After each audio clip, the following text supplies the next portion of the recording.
Rank 1 versus Rank 2. Juliank versus Revnak. Portugal versus Ottoman. Not gonna lie, this is a rough matchup for Ottoman. This is rough for Ottoman. I feel like Ottoman have to kind of do some Age 2 play here to try and kind of weaken Portugal and try and make something happen so they can kind of tempo ball it in Age 3. But we'll have to wait and see. If there's one person that can do it, it's man like Juliank. The other day, Julian was ranked number 1 on the ladder the other day. But it was literally like 1 elo in it. It was so close. It's literally 1 elo in it. Juliank plays random on the ladder. This is how good he is. You know, he got to rank 1 and he plays random ladder. Breeze, he'll only play the lame civs. You know, he only plays civs that he knows how to play. So from that perspective, there is a difference. If Juliank just wanted to lame the best civs, he would by far be he'd be about 100 elo above everyone else. But he likes to keep it fair. He likes to keep it fair and play random civ on the ladder. So he's going up as Ottoman today. What are we going to see from him? It's going to be an initial TP. He's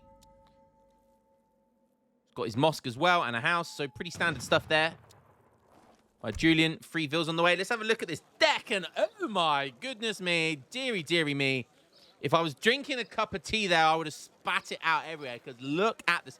That is not what I expect to see from a Juliank. Even Julian is embracing the lame from the Ottomans. We all know, we all love to hate this civilization because of how lame it is. It's not the best civ in the game, but it's the lamest civ in the game. Now, there's a difference between being lame and being OP. OP, obviously overpowered, very good. Lame, when we refer to lame, is generally very powerful builds that are easy to pull off. Not necessarily the best builds, but very strong builds that are easy to pull off. And yeah, that's generally what we mean. Okay, 100 wood there. A stand of spruce trees. That would be nice. Very nice. 100 wood for Ottoman is pretty insane, actually. Portugal. So it's been a while since we've seen Breeze play Portugal. And we all know how unbelievably strong this civilization is at the moment. And of course, he's going for the 10-10. We talk about Julian embracing the lame. It looks like Breeze is embracing the OP-ness with Portugal. I said for the longest time that this civ is basically plus 200 elo civ. And honestly, like, I've got the proof on Discord, all right? Anyone wants to prove my thesis wrong, just join the Discord and I'll show you the proof, the evidence, why this civ is plus 200 elo. But another big treasure of getting caught here or about to get picked up by Revnak, and that's going to be the Journal of El Polo Guapo, which is 130 XP. I'd rather have the 100 wood than 130 XP, but 130 XP is still very good. 90 food now for Otto. Very good. Bit of herding coming in there from Portugal. Of course, we're going to see Fatorius as the first shipment. Other than that, you know, we've pretty much seen this deck time and time again. Does have a few Age 2 cards to play around with. So maybe if it feels like there might be some Age 2 needed or some semi-FF needed as well. He still has plenty of resource cards to do it. But it looks like he's going to go straight for 700 coin. You know what that means. What's the age up? The age up was the is it called the naturalist? So 2 villagers and 2 cows. You know, going straight to 12 villagers when you age up, considering you did a 10-10, so you only have 10 vills, that's pretty nice. That's like an extra 20% economy just upon aging up. I like to do the 500 food age up because it ages up sooner. But if you're against a civilization that can't rush or won't rush or isn't going to rush, then I guess the 12, the 2 villagers and 2 cows is better. Because, you know, the cows have like 200 food in them. So that's technically 400 food, although it costs villager seconds. But, you know, you can offset that by the 2 villagers that you age up with. They can be the ones that gather the food. It's going to be a bit slower, but in the long run, you're left with an extra 2 villagers. So it's pretty damn good. You can see here he's not queuing up any villagers. And he can get away with doing that because obviously he aged up with the 2 villagers. So what he wants to do here, he wants to time it. And the reason he's not building villagers right now is because he wants to time it so he has the perfect macro to age up. As soon as that 700 coin gets gobbled up, he wants to have 1,200 food to make sure he has the age up. And looking at it, the macro is going to be pretty much almost perfect. Bang, hits 1k gold, and then is only 10 food off. So look at that timing. 5 minutes 11. 5 minutes 11. There might have even been 5 minutes 10. 5 minutes 10 with 2 TCs, 14 villagers, and 700 wood on the way. 700 wood already here. Yeah, that's pretty damn good. He's aging up with the Ethiopian Queen. That's going to be the shuttle warriors. Really good shock infantry unit. With the 700 wood, he's putting a market down, putting a church down. Church is clever because it's going to give you an extra trickle of XP. So these age-free shipments really start trickling in nicely. Hunting dogs. Probably going to put down a military building as well. Either a stable or a barracks. I imagine it would have been a stable, which it is. And then I think we've got enough for steel traps. And then again, because he's got Fatorius, you know, there's a small trickle of wood. Basically, 2 TCs is basically 1 villager on wood. You know, and that all adds up. When you get 3 TCs, it's 1.5 villagers on wood. So it really does add up. Probably will put a couple of villagers on wood as well. But probably doesn't even need it. Because, again, when you get that 3rd TC, that gives you an extra 10 population. That's how good this civ is. You know, every TC you get, every age up, you know, you get an extra whole TC. A whole TC. That's 500 woods worth. And it gives you that extra 10 population. So you can just spam those age 3 units. It's pretty insane. All right, let's have a look at what Julian's doing. So we see 3 vills into 700 coins, 700 wood.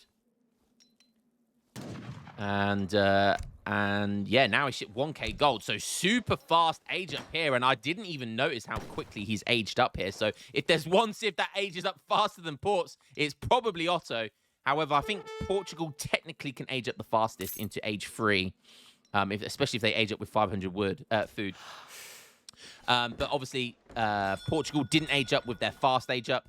Their prince, he aged up with the Ethiopian Queen. And aging up at this time with units is so insane. Whilst Julian had to age up fast to get here in time. And then obviously he shipped 1k gold immediately. Does have a market.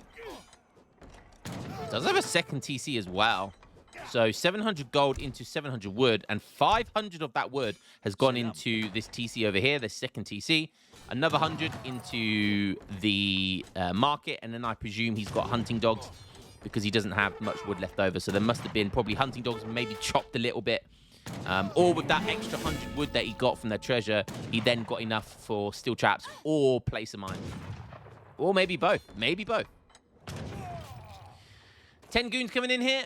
Age up coming in for Julian. He's aged up with the Tycoon. That's super greedy. So greedy. He's shipping 6 Abyss guns. So I presume we see 5 Dragoons. We do. So he shipped 5 Dragoons and he's made 5 Dragoons. Now shipping 8 Halberdiers. Honestly, I would have preferred to see Halberdiers out earlier. Just because they're better at sieging. So he could have applied more pressure early on. But Dragoons is fine. You know, Dragoons is the more versatile unit. So if you're worried about Spahi, then I guess Dragoons is probably better. Maybe. Yeah, at least you can catch Spahi.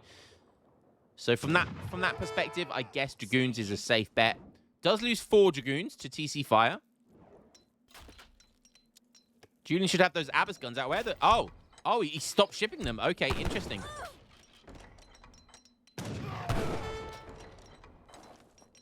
He looks like he... Oh, he loses a villager there. Looks like he actually really needs some villagers here. Probably going to lose another villager, and he's got to be careful of the pathing because the Dragoons are blocking the villager pathing really well. That's a couple of villagers there. Oh, Julian did not need to lose a couple of villagers there. Agent's coming in, but he still has nothing. Very smart to take his resource crates over to this TC. Very, very smart play there. 12 Abyss guns coming in. I think if those 6 Abyss guns came in here, he could have deterred all of this. Don't think he's used Minutemen either. And look, Julian already 2k score down. He does have an Explorer with the Eye of the Assassin attack. So he can instantly delete one of these units if he so wishes to. Getting housed now. Look at that population looking really rough. He's shipping 12 Abbas guns, which is really, really nice. I think Revnak is trying to kind of find another TC or an outpost or just something because he sees that the age up. Nothing came from this TC when he aged up. So he must know that there's another shipment point for those resources or military units. He doesn't know which can go to. So lots on gold. That's from the Tycoon, but he's still got another, what, 200 gold? Yeah, what's he going to spend with that? I guess mercantilism is his best bet. He's got everyone on wood right now. Needs to get some population. Needs to get that moss back down again. Yeah, there it is. And I imagine he's going to want to get mercantilism straight away here. There goes one factory. 22 villas. And if I dare not look, already on 37 villagers. Oh, Julian, this is looking over already.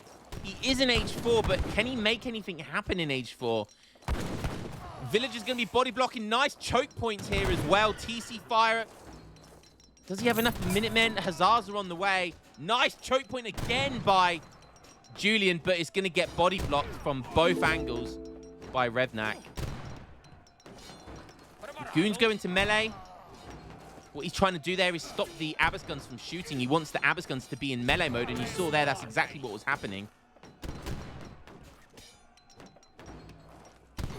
I mean, he loses a huge shipment, but this is a lot of stuff here from Revnak that's being lost. So I don't think that's the worst trade in the world. Julian has just shipped mercantilism. There it is, and 2 shipments, 3 shipments ready to go, baby. Oh, so good. So good.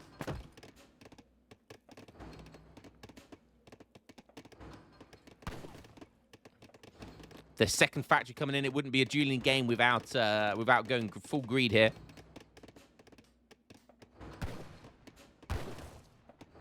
And 22 Azaps shipping right next to it as well. Interesting. Julian has a lot of stuff to play around with here. Does have the 6 Spahi. 2 T. Oh, and 2 TCs coming in next. He's going to be in 4 TCs. And the really good thing about the 2 TC wagon card is that, yes, like that's 1,000 wood. So technically you could ship 1,600 wood and then get 2 TCs and still have 600 wood left over. As a resource equivalent, I know Otto don't have 1,600 wood, but still, you know, that is a comparison for other resources related to Age 4. However, what this card does as well is it allows you to build an extra 2 TCs. So the build limit is already 3. If you ship a resource card, you can't go higher than 3. But shipping 2 TCs lets you go to 5 TCs. Yes, 5 TCs. And what do Ottos get? They get 3 villagers. So the more TCs they have, the more free stuff that they get. So 2 town center card is a really good card, particularly for the Ottos. And now he's making a load of Azaps, which, I mean, he has got 2 gold mines still, like safe mines as well. But he's deciding to go for Azaps. I think that's a really smart idea because that counters goons at range. So really smart stuff there. Oh, is that finisher going to go down? Just about. All right, where are these TCs going to go? Okay. Interesting. Very, very safe. And look, he's trying to build another one. He's trying to get that 5th TC down. Is he going to defend it? Or is he going to be forced back? Okay, he's backing up. Oh, he actually deletes the TC placement. Got some Hussar raids going on here. We do have veteran Azaps now. Some villagers going down. 52 villagers for Revnak. He has got to age 4 now. And the scores actually bounced quite back nicely for Julian. Super aggressive TC over here. Wants to take the map control away from Julian. Julian turtling in hard right now. This is what I like to see. This is my kind of game, baby. Both factories on the Great Bombards. I imagine mass production has come in.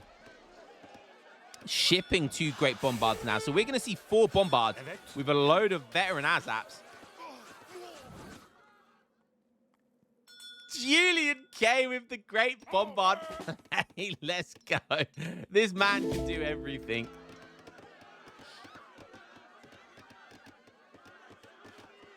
Okay, place of mine's only just now coming in. That's a 15-minute place of mines from Julian. Julian K can never say anything about my 25-minute hunting dogs ever again.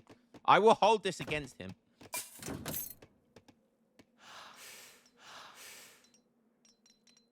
Okay, obviously sees the TP. Oh, no, he doesn't see the TC. Okay. Let's go have a look at Revnak, 59 villagers. Which isn't as crazy as it could be, but obviously he aged up. Ooh, that's a load of huzzahs. Lagoon's going down, but again, another villager going down. Julian has lost he's lost a good half a dozen villagers this game. Musketeers coming in? Musketeers? That's interesting. I guess because he wants to counter the Azaps, and Azaps counter goons pretty hard. But he still wants some anti-cav, right? So he still wants some anti-cav. So he's going to make musketeers, which is very interesting. Only problem with that is obviously they're age 2 at the moment. So you're going to have to invest a lot of resources in getting the veterancy and the guard for them. But really nice map control here. I tell you what, this TC has really saved Julian's bacon. Making sure this TC was away from the original one was really smart play by Julian. Okay, we've got the Culverines, the Royales with cheese coming in. Of course, it wouldn't be a Revnak game without Culverines. Oh, look at those juicy bombards, baby. What cards have we seen? So we've got 2 heavies. Both factories so far. No free organ guns this game. That is one of the best cards in the game, and he never sent it. Like, imagine if he went 8 Haubs and 3 organs instead of 5 goons. And then 8 Haubs. Like, that would have been so much more. Like, he would have achieved so much more. Ooh, nice play by Julian. Clipping 1 heavy cannon. See? But he doesn't have the Culverines. He only has the H3 Culverines. And these Royales with cheese are so much more deadlier. He gets a snipe, but... Oh, is he going to get away with it? He is! Beautiful stuff there by Julian. Great Bombard's going to try and do something. Try and get some bounce shots. It's not going to happen. And he's going to be forced to unpack, I think.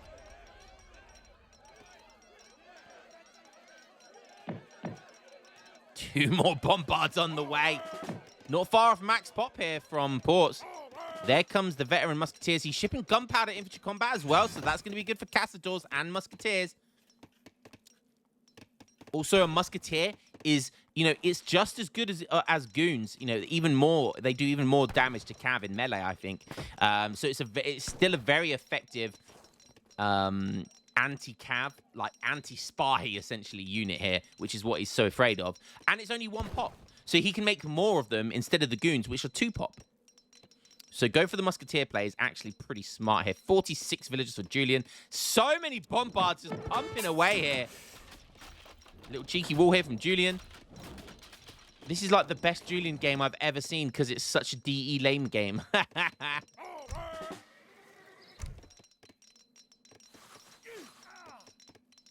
Now, Azaps don't counter Hussars at range. They only counter Hussars in melee, but they counter goons in at range, not in melee. So Azaps are... you need to get used to Azaps, honestly, because it can be confusing. Because we have a look here. Their ranged attack is multipliers against light range cavalry. And then their hand attack has the multipliers against cavalry. So it's a unit you have to get used to understand. It doesn't take that much getting used to, but, you know, if you haven't used it before, and, you know, against Portugal or against any civilization that goes heavy goons, Azaps is such a strong unit. An Azap Bombard is so good. Oh, the Colvins. Oh, Julian's going to have some trouble here. 1 for 1. No, 2 for 1. We do have Culverin Royales now for Julian, but he's down a Culverin. Snipes another one. Are we going to get a lock shot there? The problem is, oh no, Julian. Don't try it, Julian. Revnak has the high ground. You underestimate Bombard's power. I'm trying to do the best Star Wars reference I can. Don't try it, Anakin. My autism's going to come in here. Julian's trying his best, but honestly, there's no specific advantage to high ground in Age of Empires 3, but the terrain does provide an advantage. It just does. Particularly if you try to move up the terrain, you move slower. So it's much more difficult to micro. I'm pretty sure there's a line of sight benefit as well. But yeah, just fighting off, you know, uphill like this is so rough.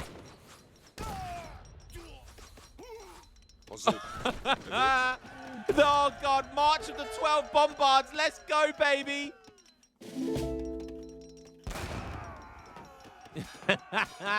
Revnak forced to back up, but 5 more Culverin Royales coming in hot. What does Julian, does he run or does he push forward? He pushes forward like a champ. Oh, baby, let's go. Beautiful micro here. Unpacking Bombards at different rates. So different Bombards can chase forward if the Culverins decide to back. Such good micro there by Julian. And he only loses 2 Bombards, but gets 5 Culverins. What an insane trade there. Picking up some Hussars, trying to raid there as well. More Hussars here. Just going to bombard the hell out of them. Love it. And this is how Bombards are supposed to be played, guys. If you have such a like critical mass of Bombards, don't be afraid of Culverins. Just Culverins are always going to get more shots off than you because obviously they have better range. But don't be afraid if you've got double the Bombards just to creep forward within the Culverins' range. If Culverins fire against you, they're unpacked, which means they're slow. So you can just catch up to them and you're going to take 2 shots before you Bombard fire 1. But if you've got enough of them, it's well worth it. And that's exactly what Julian did right here. He doesn't... Oh, he does. Look, he's shipped Top Killer. So not only does he have Bombards, he has upgraded Bombards. Artillery do 15% more damage and have 15% more HP. They now have an extra 72 HP. Guard Azap's on the way. It's so good, man. Nice cheeky raid here from Julian, but counter raid's trying to happen as well. Culverin's getting unpacked. Revnak gonna snipe a couple, but once again, he's just moving forward, and like the coward that he is, Revnak is running for his life. Julian's gonna split some Bombards, triple split some Bombards, tried to get a shot off, I think, against the Culverins, but wasn't able to get there. Now it's the Culverins' turn to run up to them. And one thing about Bombards is they are very slow to pack and unpack. You have to take your moment, because if you're left having to unpack, look at this. Look how slow this unpack is.